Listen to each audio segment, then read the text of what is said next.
What is up, everyone? OJ over here, and welcome to my Village of PlayerEssence, where all you PE ninjas can come get your latest Nintendo Switch and gaming news. So this one is pretty big, guys, because The Legend of Zelda embargo kind of went up the other day, and a lot of people have been talking about it at least the first 5 hours. Now, there hasn't been any reviews, but there is just one review, and they get preferential treatment because apparently they were on the cover, and that is Edge. Now, I don't report on video game reviews. I don't really care. I'm going to buy Legend of Zelda no matter what, but this one is a little bit different just because Edge, they're pretty tough on their review scores. Not that I agree with everything that they have to say on the matter or anything like that, but they are pretty tough, and I can respect them for being tough on games. When everyone's dishing out 9s and 10s to everything, they're dishing out a little bit lower 8s or something like that, or 9 for a game that everyone says is a 10 or whatever. So I do feel that Edge does at least, sticks to their guns. Now, The Legend of Zelda Breath of the Wild, they were on the cover, they were able to review the game early, and they gave it a 10 out of 10. Someone said on Twitter that that is the 19th perfect score that they've given in like 24 years. The 19th perfect score in 24 years. So less than one a year, and The Legend of Zelda Breath of the Wild has been one. That is absolutely fantastic, and people have been talking about this game when it comes to people who have it. Obviously, there's plenty of reviewers out there that have the game, YouTubers that have the game, and pretty much everyone has said, like, really the only little thing I guess would be like the frame rate when in docked mode. Sometimes when in tall grass it stutters a little bit, but in handheld mode it doesn't at all. I don't know what's going on with that. Maybe there's a day one patch or something, but either way, even with that, the game still got a 10 out of 10, and a lot of people have been saying that it's the most engrossing open world game that they've ever played. It's the most engrossing ever that they've ever played, and that it's one of the best, if not the best, open world game that they've ever played. And this is just various hands-on previews from different YouTubers and stuff. If you go out there, you can definitely see it. But yeah, it's freaking insane.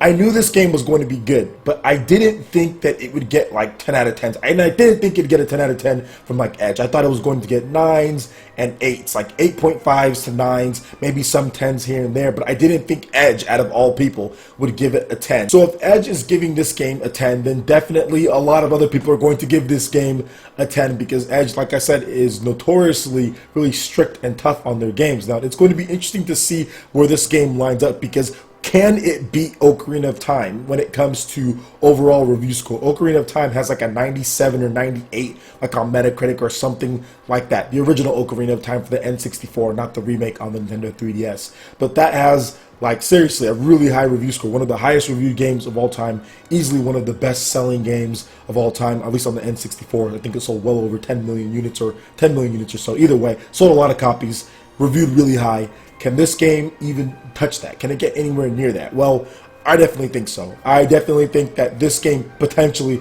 has the ability at this point, just because of Edge. That's the only reason. Now, I might be wrong, might fall flat on there, but still, Edge giving it a 10, it definitely has the possibility to get so many 9s and 10s, 9.5s, that it could be up there with Ocarina of Time. I don't know about surpassing it, just because Ocarina of Time is kind of like, has its own mystique or legendary, but this game is setting up to be like an Ocarina of Time shift. And what I mean by that is like completely changing the conventions of what you thought you knew about Zelda, and like turning it on its head. And that's what a lot of people are saying about this recent Zelda game, and that 10 out of 10 just kind of solidifies it. I've played the game before. I played it at E3, just the Wii U version. The Nintendo Switch version is much better from what I understand. So yeah, man, I mean, if you're one of those people who want to get a Nintendo Switch or already have one, make sure this game is on your list. Obviously, I don't think I have to tell you guys that, but this is shaping up to be one of the best games maybe ever. I mean, seriously, I've talked about this before, and like I was a little bit like, I didn't want to say it, like, man, this could be like the best Zelda or best game ever made,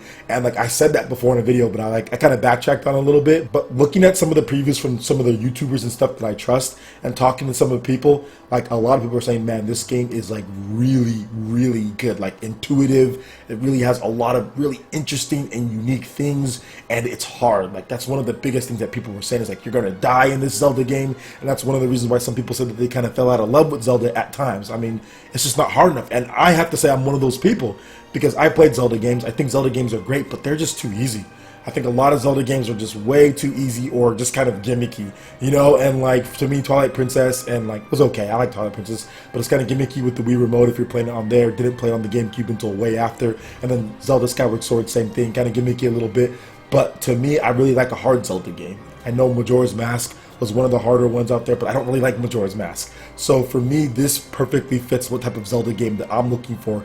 Difficult, open world, different type of weapons. It's exactly what I wanted from Nintendo, exactly what I wanted from them. So this is really, really cool, and I'm super, super psyched about this game. What do you guys think about these review scores? What do you guys think about this game? Could it be the best Nintendo game ever made? Could it be one of the best? Is it going to sell up there? I mean, I'm just going to go ahead and give my sales predictions based on these review scores. If it does turn out to be what it's looking like, it is going to be an evergreen title. I definitely think The Legend of Zelda Breath of the Wild can surpass Ocarina of Time, can surpass Twilight Princess, especially if the Nintendo Switch is very successful, and I think it's definitely going to be in this first year. So this game is going to sell bucket loads for years and years to come. I'm thinking a lot in the first year and more in the subsequent years, just based on the DLC that they're releasing. There could be a complete edition down the line 2 to 3 years from now. I mean, it's going to be phenomenal. So it's looking really good. Let me know what you guys think about this in the comment section below. Also, make sure you hit that like button if you did like it. Lets you know you guys want more content like this going forward in the future. And subscribe to PlayerEssence for the latest news, reviews, discussions, and more. Thank you so much for watching, and we'll see you ninjas in the next video.